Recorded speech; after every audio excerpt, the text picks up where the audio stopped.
Você já parou para pensar se o que te ensinaram sobre o céu é realmente verdade? E se tudo isso for parte de um plano maior para esconder algo muito mais profundo?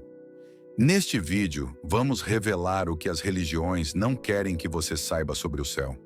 Prepare-se, a verdade é muito mais surpreendente e transformadora do que qualquer promessa de nuvens e harpas. Desde cedo, ouvimos falar do céu como um lugar mágico, perfeito e inalcançável. Uma espécie de paraíso flutuando em algum ponto do universo, cheio de nuvens brancas, anjos com asas, ruas de ouro e música celestial eterna.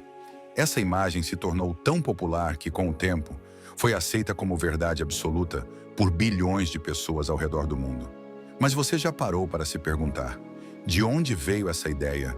E por que ela foi passada como sendo literal? Na verdade, essa concepção do céu como um lugar físico, acima das nuvens, não aparece com clareza nem mesmo na Bíblia. Muito do que acreditamos sobre o céu não vem de textos sagrados, mas sim de interpretações humanas, tradições culturais e, principalmente, da estrutura de poder criada pelas religiões organizadas.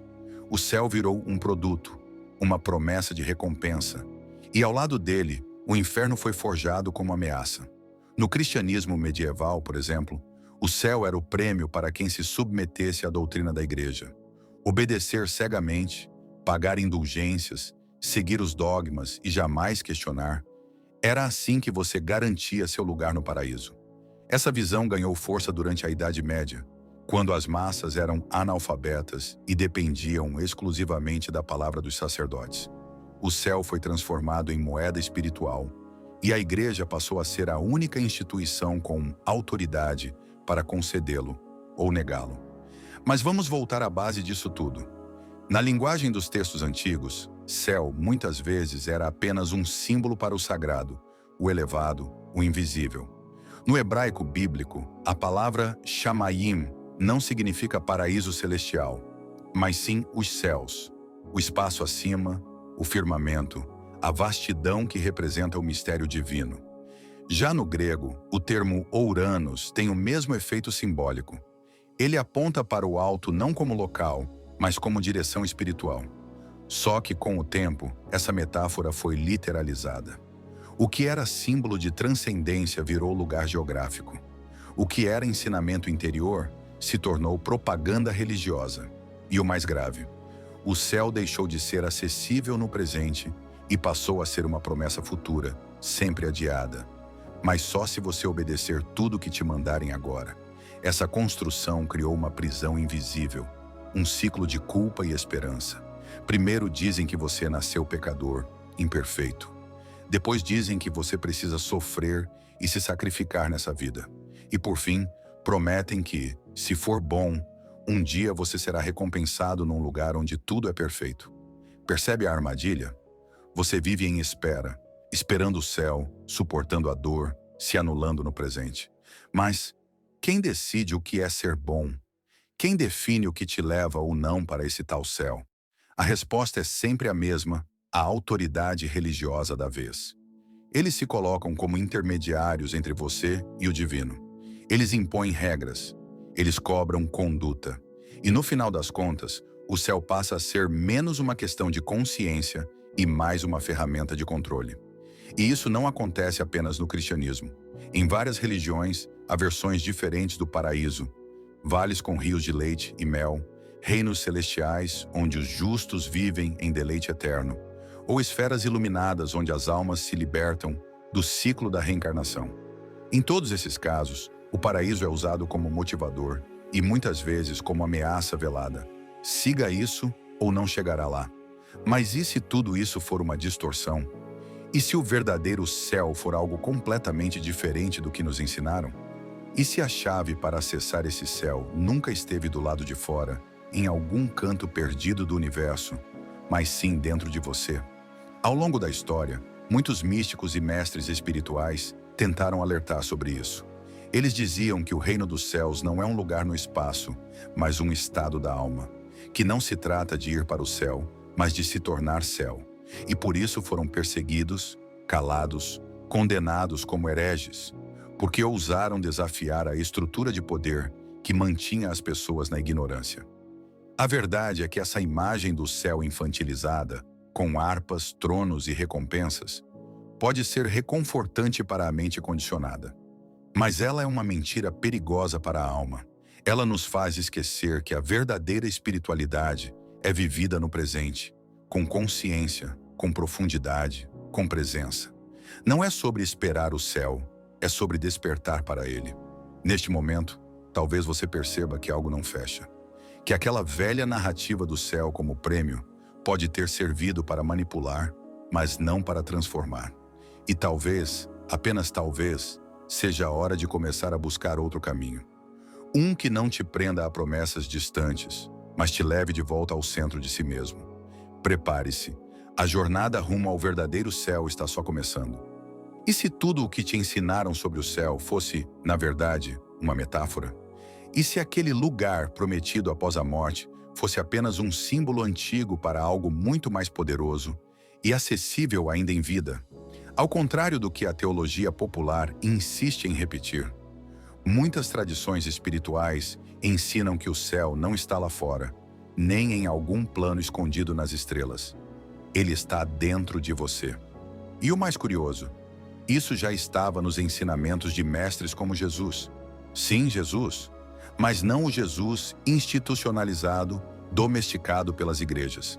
Estamos falando do Yeshua original, o mestre da Galileia que caminhava entre pobres, prostitutas e leprosos, e que ousava dizer que o reino dos céus não era algo que viria com sinais visíveis. No Evangelho de Lucas, capítulo 17, ele afirma claramente: o reino de Deus não vem com aparência exterior, nem dirão, ei-lo aqui, ou ei-lo ali, pois o reino de Deus está dentro de vós. Essa é uma das frases mais ignoradas ou mal interpretadas de toda a Bíblia, porque ela não reforça a ideia de um lugar no além, mas sim de um estado de ser, uma realidade interior que se manifesta no agora, quando nos reconectamos com o divino em nós. Isso muda tudo, e é por isso que esse ensinamento foi sendo apagado, deturpado ou simplesmente abafado ao longo dos séculos. Nas tradições gnósticas que floresceram nos primeiros séculos do cristianismo e foram posteriormente consideradas heréticas, essa visão era central. Para os gnósticos, o verdadeiro conhecimento, gnoses, não vinha de fora, de rituais ou dogmas, mas da revelação interior.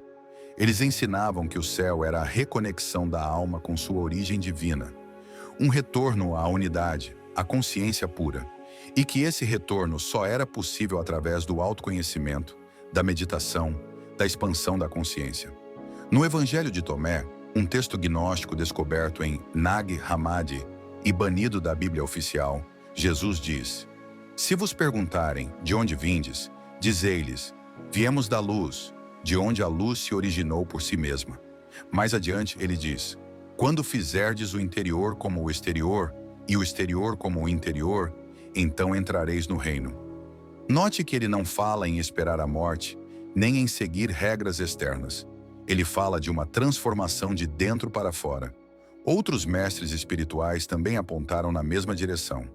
Buda dizia que o Nirvana, muitas vezes comparado ao céu oriental, não é um lugar, mas o estado da mente livre de desejo, ignorância e sofrimento. Lao Tse, no Tao Te Ching, afirma que o caminho da iluminação começa quando o homem silencia o ego e retorna ao Tao, o fluxo natural da vida. E no sufismo, vertente mística do Islã, o paraíso é descrito como a embriaguez de estar em união com o amado, ou seja, com Deus. Uma experiência interior de êxtase e dissolução do eu. O que todos esses ensinamentos têm em comum? Eles dizem que o céu não está lá fora. Ele não se compra, não se ganha, não se alcança por medo ou obediência cega. O céu é um estado de consciência, um modo de perceber a realidade com os olhos do espírito. É quando você deixa de se ver como separado do todo, quando o ego se dissolve e você sente profundamente que é parte do divino. Mas para acessar esse estado, é preciso mudar a forma como vivemos.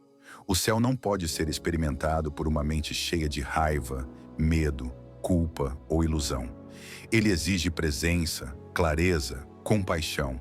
Ele exige silêncio interior. E por isso, a maioria das pessoas não o encontra. Não porque está longe, mas porque estão distraídas demais, presas nas ilusões do mundo externo. E é exatamente aí que entra a manipulação. Se você acredita que só pode acessar o céu após a morte, através de instituições religiosas, você se torna dependente. Mas se você descobre que ele está dentro de você, que pode ser despertado agora mesmo, então você se liberta. E pessoas livres não são facilmente controladas. É por isso que muitos mestres foram perseguidos. Eles ousaram apontar para dentro. Eles ensinaram que a iluminação, o céu, a salvação, tudo isso já estava disponível, que bastava olhar com olhos de verdade, que não era preciso subir montanhas, nem morrer em sacrifício, nem esperar o fim dos tempos. Bastava acordar. Por isso, quando ouvimos falar em céu, devemos nos perguntar: estou esperando algo que me prometeram? Ou estou construindo esse céu dentro de mim agora? Estou seguindo regras externas? Ou estou me transformando internamente? A resposta para essa pergunta pode mudar completamente sua jornada espiritual. O céu, afinal, não é um destino, é uma revelação. Se o céu não é um lugar no alto, mas um estado de consciência, então precisamos nos perguntar: como funciona essa consciência? O que faz alguém experimentar essa sensação de paz absoluta, de plenitude, de céu interior? É aí que ciência e espiritualidade começam a se aproximar e revelam algo surpreendente. O céu é um estado de frequência. Pode parecer estranho no início, mas pense: tudo no universo vibra. Essa é uma das leis fundamentais da física. Átomos, moléculas, luz, som, pensamentos. Tudo é vibração. E a consciência humana, ao contrário do que muitos pensam, não está fora desse princípio. Nosso cérebro opera em diferentes frequências elétricas que moldam nossa percepção da realidade. As ondas cerebrais são classificadas em 5 padrões principais: delta, teta, alfa, beta e gama. Cada uma está associada a um estado mental e emocional específico. Quando estamos ansiosos ou racionais demais, por exemplo, predominam as ondas beta, ligadas ao pensamento lógico, ao estresse e à hiperatividade mental. Mas quando meditamos profundamente, relaxamos ou temos experiências espirituais intensas, passamos a operar em ondas alfa, teta ou gama. As ondas alfa estão associadas à calma, à criatividade e à leveza interior. As teta, ao transe, à meditação profunda, às visões simbólicas e ao contato com o inconsciente. Já as gama, as mais rápidas e complexas, aparecem em momentos de clareza espiritual, compaixão extrema e estados de unidade com o todo. Ou seja, são nesses padrões que as experiências de céu geralmente ocorrem. Estudos com monges budistas em meditação avançada mostraram que eles produzem altos níveis de ondas gama, associadas a sentimentos de bem-aventurança e unidade cósmica. E o mais curioso, essas mesmas frequências foram registradas em pessoas que passaram por experiências de quase morte. Elas relatam sensações de flutuar, ver uma luz intensa, sentir amor incondicional e perder a noção de tempo. Sinais claros de que não estavam apenas sonhando, mas acessando um estado de consciência elevado. Essas experiências não são alucinações. Elas são janelas para o que os antigos chamavam de céu, não como local, mas como vibração. O reino dos céus, como muitos textos espirituais antigos descrevem, é uma realidade mais sutil, acessível quando elevamos nossa frequência além do ego, do medo e da separação. E como elevamos essa frequência? Através de práticas que transformam nossa vibração. Meditação, respiração consciente, jejum, silêncio, oração sincera, gratidão profunda, música sagrada, contato com a natureza. Todas essas práticas têm efeito direto no campo vibracional do corpo e da mente. Elas reduzem as ondas beta do estresse e abrem espaço para estados mais sutis, como alfa e teta, e com o tempo se tornam portais para o céu interior. Mas há um ponto ainda mais profundo. O céu como frequência não é apenas um estado mental passageiro. Ele é uma mudança de identidade. Quando você começa a vibrar em uma frequência mais alta, tudo em sua vida muda. Suas emoções, suas escolhas, suas relações, sua visão da realidade. Você começa a deixar de ser apenas um indivíduo separado e passa a sentir que é parte do todo, que há um campo maior de inteligência guiando tudo e que você pode acessá-lo a qualquer momento. Esse estado é chamado por muitas tradições de iluminação, samadhi, nirvana, consciência crística, satori, êxtase místico. Palavras diferentes para uma mesma experiência. Estar em paz, em comunhão com o divino, sem precisar sair do corpo, morrer ou esperar o fim dos tempos. O problema é que esse céu acessível e transformador foi escondido de nós. Por séculos fomos ensinados a esperar pelo céu depois da morte, enquanto vivemos presos a rotinas, medos e culpas que nos mantêm em baixa frequência. A sociedade moderna está repleta de ruído, distração e sofrimento. Tudo isso impede o acesso natural a estados mais elevados de consciência. E aqui entra a grande revelação. O céu é uma escolha vibracional. Você pode viver no inferno da ansiedade, da ignorância e da raiva, ou pode subir de frequência e acessar o céu aqui e agora. Ele não depende de religião, de rituais, de dogmas. Ele depende da sua vibração, da sua intenção, da sua busca. Pessoas que vivem em gratidão, amor, compaixão e verdade estão mais próximas do céu do que aquelas que seguem dogmas cegamente, mas mantêm dentro de si ódio, julgamento e egoísmo. A frequência fala mais alto do que os rótulos. É por isso que Jesus dizia: nem todo aquele que diz Senhor, Senhor, entrará no reino dos céus, mas aquele que faz a vontade do Pai. E o que é essa vontade? Viver em alinhamento com a essência divina. Vibrar na frequência do amor. Ser céu em ação. Se o céu é um estado interior, uma frequência que você pode acessar ainda em vida, então surge uma pergunta inevitável. Por que nos contaram outra coisa? Por que nos ensinaram que o céu é um lugar distante, acessível apenas após a morte, e mediante regras, sacrifícios e obediência?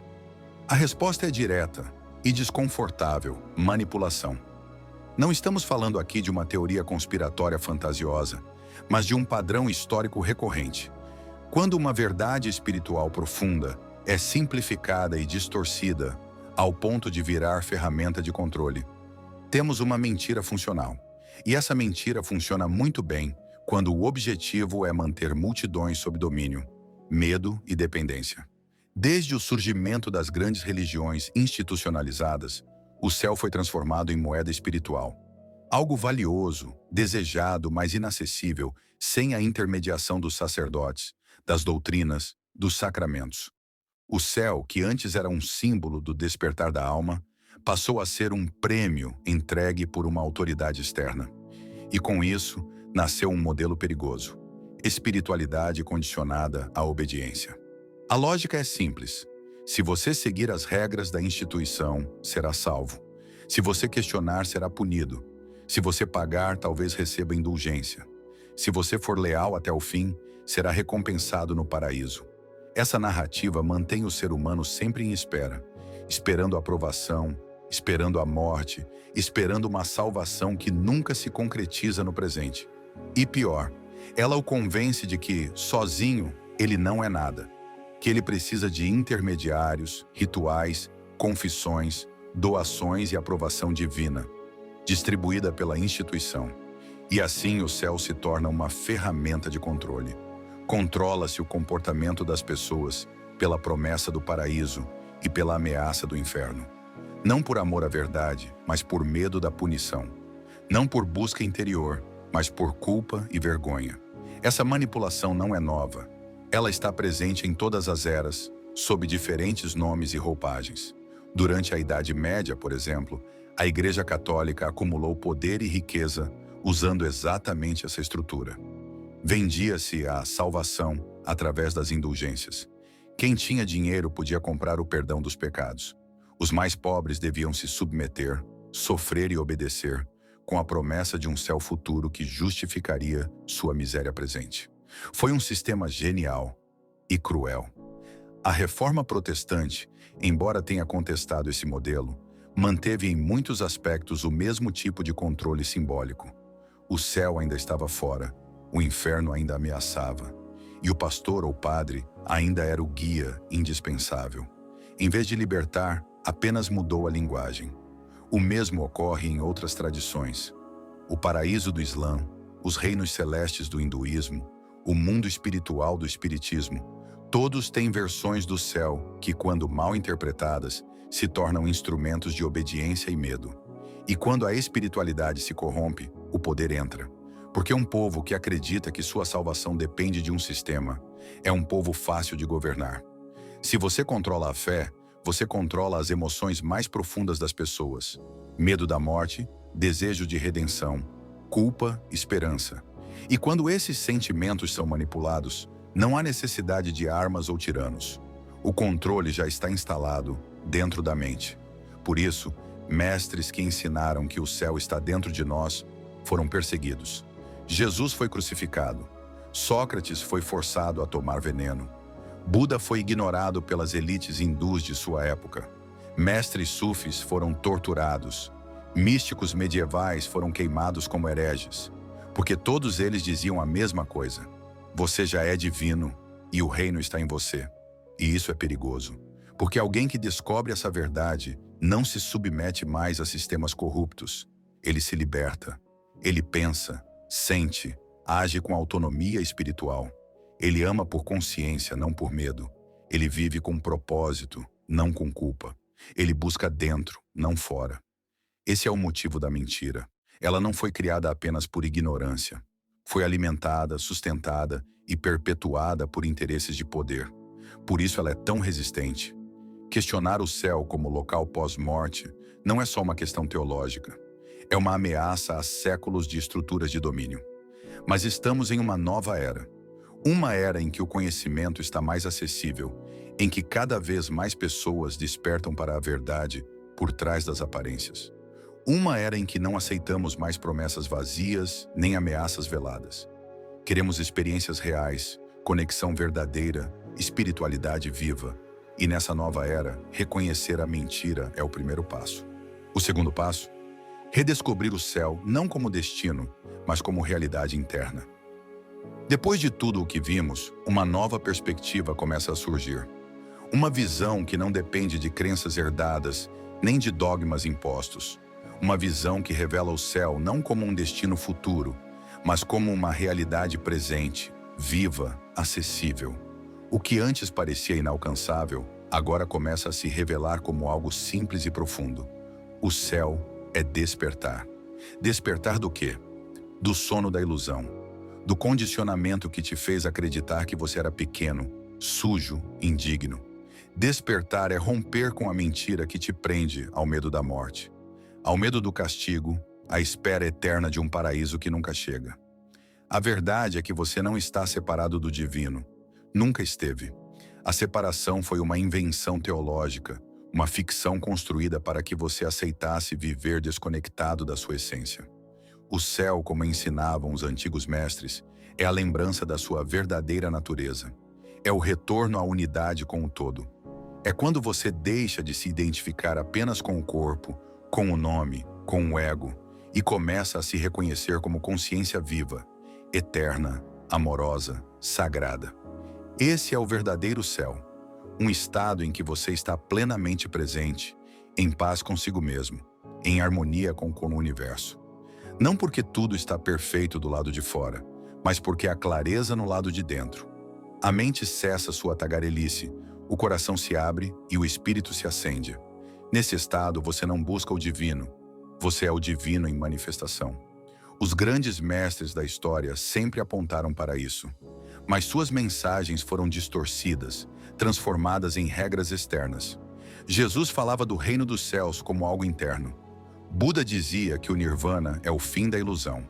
Rumi, o poeta místico sufi, dizia: você não é uma gota no oceano, você é o oceano inteiro em uma gota. Todos falavam do mesmo despertar, mas esse despertar exige algo que assusta: autorresponsabilidade espiritual. Porque enquanto o céu for um lugar distante, você pode terceirizar sua jornada. Pode seguir regras sem pensar, repetir orações sem sentir, doar dinheiro achando que está comprando salvação. Mas quando o céu é um estado de consciência, tudo muda. A busca deixa de ser lá fora e passa a ser aqui dentro. Você se torna responsável por sua frequência, seus pensamentos, suas atitudes. Você se torna o templo, e isso liberta. Você não precisa mais esperar. Não precisa mais viver em culpa. Não precisa mais se sentir condenado. O despertar acontece quando você olha para dentro, reconhece sua divindade e decide vibrar em uma nova frequência. Uma frequência de amor, presença, verdade. E aqui está a chave. O céu não é um prêmio. É uma consciência disponível a qualquer momento. Ele se manifesta quando você silencia, medita, contempla, quando ama sem querer algo em troca, quando perdoa, quando se entrega ao agora com totalidade. O céu se revela quando você para de resistir e começa a se alinhar com o fluxo da vida. Esse estado é real. Pessoas que acessaram o céu interior relatam uma sensação de leveza indescritível, um amor que não cabe em palavras, uma alegria que não depende de circunstâncias, um silêncio profundo, onde toda dúvida desaparece.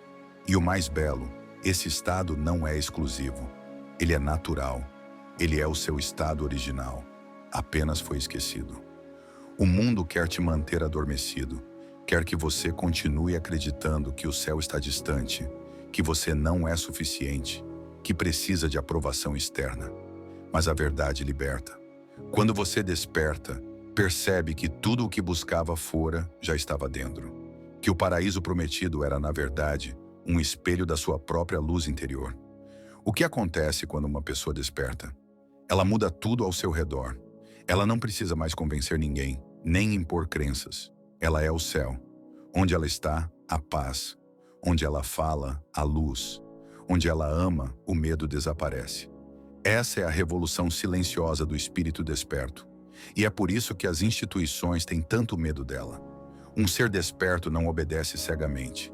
Ele não segue líderes sem questionar. Ele não se curva ao medo, nem à culpa. Ele vive com sabedoria, com verdade, com presença. E agora você sabe, o céu não está depois da vida. O céu não é prêmio de quem acerta tudo. O céu não se compra. O céu se lembra. Você veio dele, você é feito dele e pode acessá-lo agora. Feche os olhos, respire, sinta. O céu está aqui, dentro, esperando você despertar. Você passou a vida inteira ouvindo que o céu é algo distante, algo que só vem depois da morte. Mas agora você sabe, o céu está dentro de você. Não como metáfora, mas como realidade vibracional, como despertar de consciência. Eles mentiram para controlar, mas a verdade sempre esteve ao seu alcance. O verdadeiro céu não é um lugar, é um estado de presença, paz e conexão com o divino. E ele começa quando você escolhe acordar. Não espere mais. O céu é agora. E o quarto ponto é você.